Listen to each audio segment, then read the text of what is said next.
For 9 months now, for 9 months, I've not been paid. They're taking my name for 9 months. Abusuafo ene why adwumayefo aya form community police for no eto hye Basintale. Mame Mao akwaba emfa umbra Ghana nsem TV GH so wofre me adwoa searching. Ebusuafo abranti a oda screen ni so emigidie passe obia enime no wofre no Malik Basintale. Na Malik Basintale ebetisi politics during I think 2023 mu honom na obeye known. Na Malik beye known e wo politics mu na abusuafo esewoni ensese wo kachro. Me na me ya west NDC fo ni say by hook or by crook no. NPP fo be lose 2024 elections no. Inti ne Malik Basintale na NDC fo ni bi eye wo Ghana ha na nya asem keto akwa ye na ye nitua. Malik Basintale to me story anapa esesa books as evidence ekotena radio so TV so Lambaste eye the former president na Adanko Akufo-Addo pronounce the figures are enim we say we Akromfoɔ Abusuafo ene why adwumayefo aya form community police for no eto hye Basintale so bra oba Kumasi.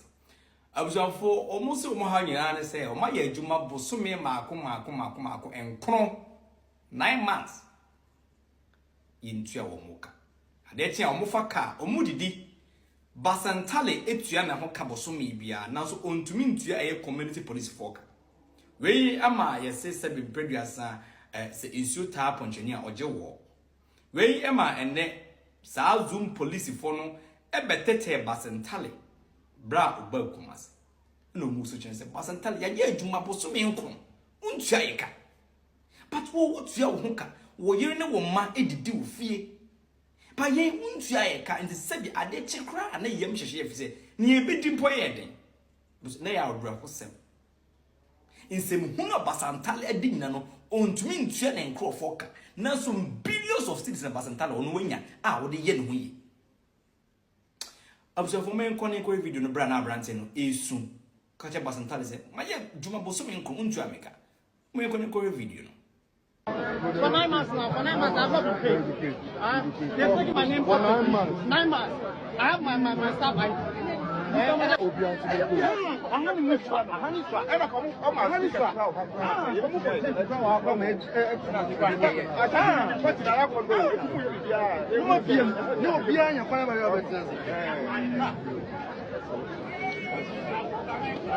Boss, you are welcome to Kumasi.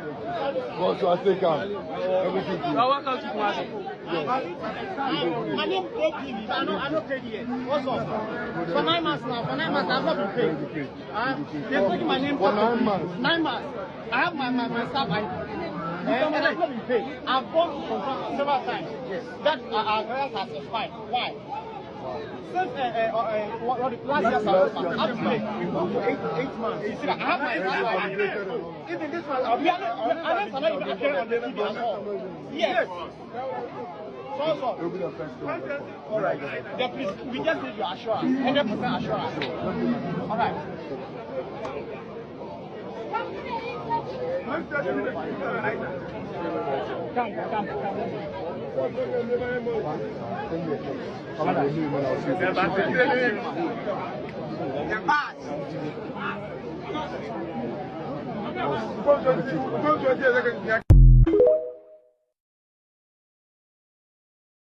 we ya say we ya diska ya ba be chinkrofo egum knowing very well say asema Malik Basintale no all can no say no kra bi anim but na ye propaganda che say omode share Ghana for abufu more into 2024 results na buy na enye surprising at all because na Ghana fu buafu dada na de Malik Basintale samejan fi Felix Ofosu kwache abranti anesi aye ganwe foreign minister ena Sam George de omo kire wo Ghana hanom no mana Ghana fu bufu mo no omokoto abadete NPP amayeko ye na ihu results no na enya no nko a during elections no de Malik Basintale na boys bi kire wo krom ha no after elections Ablekumize Central honom run of year course Malik Basintale de o kire wo Ghana hanom na it was as if say NDC fu wini no na Malik Basintale ebefa Ghana abonebo na no nim say politics e na wa bem fufu no sa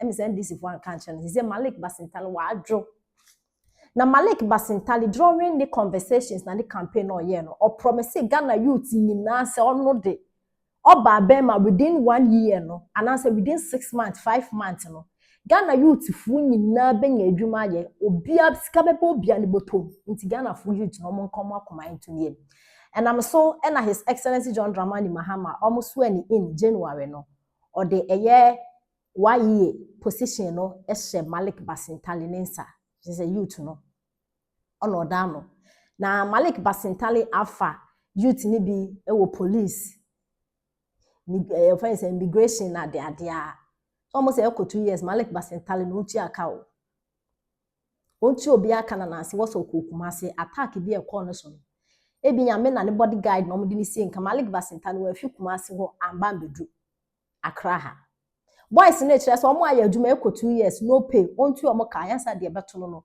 ompe na Malik Basintale no rade ankopo me say 2028 no obi ani ho no ma oba benya daje afa phone esi ni so ato credit de atena internet ni so akasa na ne ko ho aye ntintin wa jim na nkoto uba akoto aba ma NDC akoto wa jim na betena fie na NDC fo akoto aba no ma sanso enwi ni abetena wo so abedumo light won otokokwa wontu aka nurses isu teachers isu inflation na akofemi so won tade na amembu fu ekoso wo Ghana he 2028 no obi enu obenya sa time na abeka acha wo Ghana ni se akoto aba if you think say you right say ukoyi openi bi na obedi wusu no wan kasa unya so mfa so from nanano pens we MPP eba ebedi Ghana so from nanano pens we MPP NDC bedi Ghana so no wo pani na wote ho no you have to know it yourself esa wotena se na access ho say sa two political parties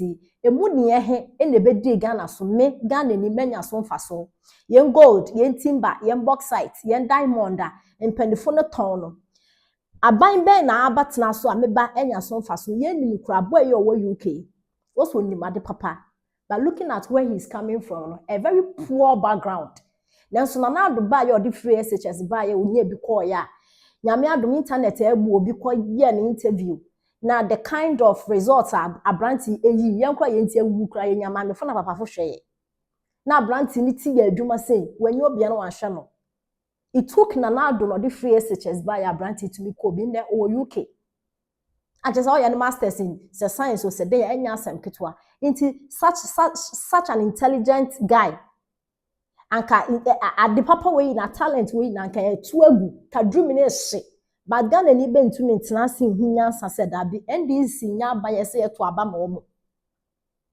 into 2028 no just ye ni obi an ho time ye ntimi nya sa adwuma no obi eni wo obe risk in life abeto data credit abeto internet ni so abekasa anya compose koto aba ma party bi ebeboa obi an kokasa koto aba ma MPP NDC wan kasa wo hwe wasetinim empo Nanado be di